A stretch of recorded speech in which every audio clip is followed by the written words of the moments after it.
Hai, selamat datang di video Ilum Diary.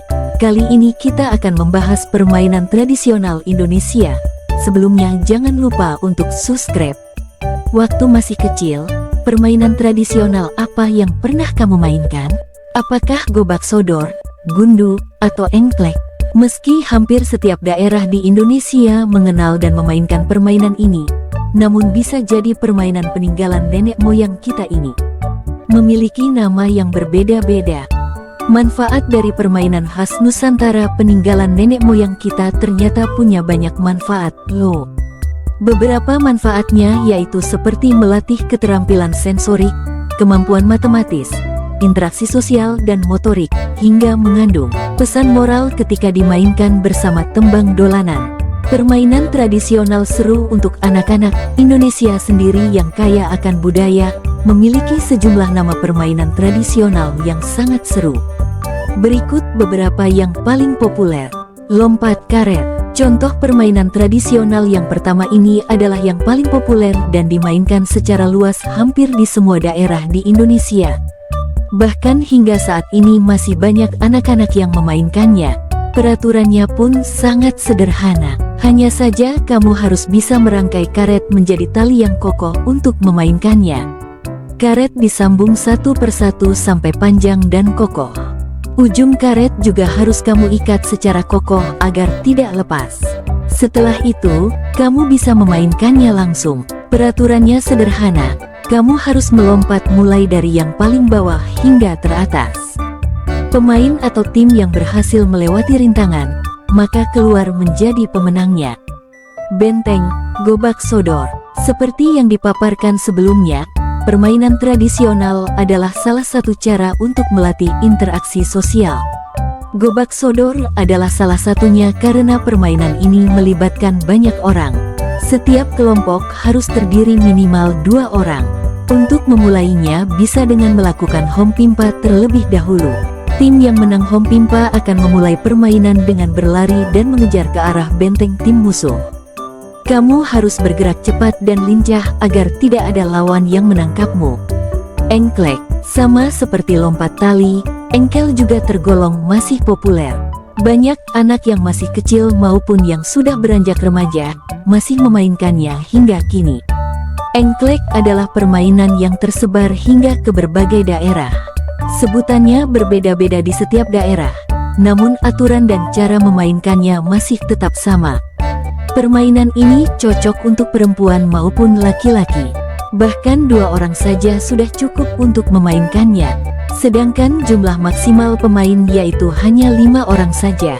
Pertama-tama kamu gambar kotak-kotak di lantai menggunakan kapur. Kemudian setiap pemain akan melompatinya dengan hanya menggunakan satu kaki. Pemain yang jatuh atau menyentuh garis kotak harus keluar dari permainan atau kalah. Kemudian tim atau pemain lain melanjutkan bagiannya. Ular naga. Hampir semua anak-anak, terutama yang besar di era 90-an pasti pernah memainkan ular naga. Jumlah pemain minimum adalah 5 orang. Maksimal bisa mencapai 8 orang, bahkan bisa lebih dari itu. Sebelum memulai, pemain harus melakukan home pimpa. 2 orang pemain yang belum keluar dari home pimpa, maka akan menjadi induk naga atau pagar. Ular naga kemudian akan berjalan mengelilingi pagar sambil bernyanyi. Pada saat lagunya selesai, maka gerbang pagar akan menurunkan tangan dan menangkap salah satu pemain secara cepat. Setiap pemain yang tertangkap maka harus memilih pagar atau induk yang ingin mereka ikuti hingga ular tersebut habis. Kemudian, pagar yang memperoleh anak paling sedikit maka harus mengejar merebut anak paling belakang di pagar lainnya. Petak umpet. Peraturan permainan berikut ini tergolong mudah. Bahkan hingga saat ini masih banyak sekali anak-anak yang memainkannya. Petak umpet juga menjadi salah satu permainan yang tidak pernah lekang oleh waktu. Di luar negeri, seperti Amerika Serikat, permainan ini bernama hide and seek. Minimum pemain pada petak umpet yaitu 2 orang. Maksimum bisa belasan orang sekaligus. Aturannya pun sangat mudah sekali. Orang yang berjaga harus menutup mata. Setelah itu, dia harus menghitung dari 1 hingga 10. Kemudian di rentang waktu penghitungan, pemain lain harus bersembunyi. Setelah selesai menghitung, penjaga harus mencari setiap orang yang bersembunyi satu persatu. Boy-boyan. Nama Boy diambil dari nama lelaki, yaitu Boy. Meskipun menggunakan nama lelaki, namun faktanya permainan ini juga dimainkan oleh para anak perempuan. Untuk memainkannya, para pemain memerlukan satu bola tenis, bisa menggunakan bola lain dengan ukuran sama, dan genteng pecah. Setelah peralatan siap, maka genteng pecah harus kamu tumpuk hingga tersusun rapi. Setelah tersusun, kelompok lain harus menebang genteng dengan cara melempar bola pada jarak tertentu hingga tidak tersisa, kemudian menghindar tembakan bola dari anggota lain. Bekel. Terakhir, ada sebuah permainan yang pastinya sangat berkesan sekali bagi para anak perempuan di masanya.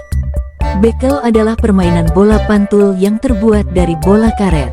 Perlu kamu ketahui, tidak sembarangan orang bisa memainkan ini, loh. Butuh keahlian untuk memainkannya. Persiapan bisa kamu mulai dengan menyediakan bola bekel dan 6 biji bekel. Setelah itu, kamu bisa memainkannya dengan mengambil satu persatu biji bekel sambil memantulkan bola. Yuk, populerkan kembali permainan tradisional yang ada di tanah air. Salah satu upaya untuk mengangkatnya kembali yaitu dengan mengunggah aktivitas bermain kamu ke media sosial. Dengan begitu, makin banyak orang yang kangen memainkan permainan tradisional ini. Terima kasih sudah menonton video Ilum Diary, dan jangan lupa subscribe dan dukung terus channel ini supaya dapat berkembang. Hayo!